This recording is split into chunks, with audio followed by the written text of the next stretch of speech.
مغرور لومڑی۔ ایک بلی آبادی سے دور جنگل میں رہتی تھی، جہاں قریب میں ہی ایک لومڑی کا بھی گھر تھا۔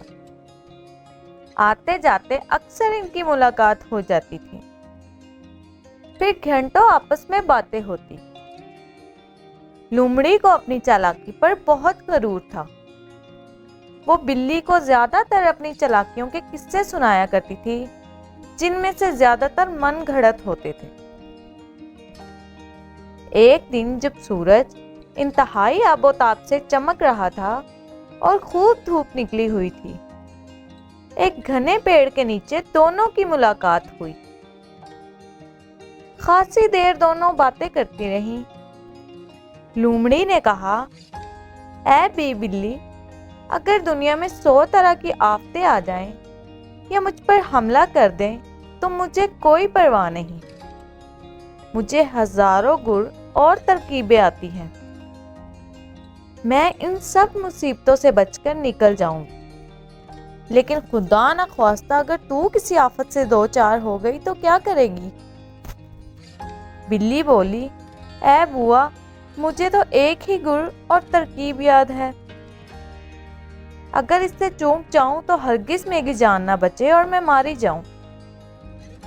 یہ سن کر لومڑی کو بلی پر بہت ترس آیا اور کہنے لگی، مجھے تیری حالت پر بہت رحم آتا ہے، میرا جی چاہتا ہے کہ میں ان ترکیبوں میں سے 3-4 تجھے بھی بتاؤں، لیکن بہن زمانہ خراب آ گیا ہے، کسی پر بھروسہ نہیں کیا جا سکتا۔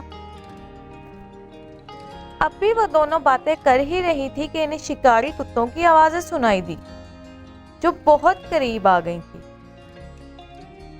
یہ آواز سن کر دونوں گھبرا گئی۔ بلی نے خطرہ بھانپ کر آؤ دیکھا نہ تاؤ اپنی پرانی ترکیب پر عمل کیا اور جھٹ سے پیڑ پر چڑھ کر اونچی ڈالیوں میں دبک کر بیٹھ گئی۔ اس دوران کتے اتنے نزدیک پہنچ چکے تھے کہ بی لومڑی اپنی کسی ترکیب پر عمل نہ کر سکی۔ ذرا سی دیر میں کتوں نے لومڑی کو دبوچ لیا اور چیڑ پھاڑ کر ٹکڑے کر دیے، اور یوں لومڑی کو اپنے مغرور کی سزا مل گئی۔ پیارے بچوں، ہمیں کبھی غرور نہیں کرنا چاہیے، کیونکہ غرور کا سر ہمیشہ نیچا ہوتا ہے۔ امید کرتی ہوں کہ آج کی کہانی آپ کو اچھی لگی ہوگی۔ پھر ملیں گے۔ اللہ حافظ۔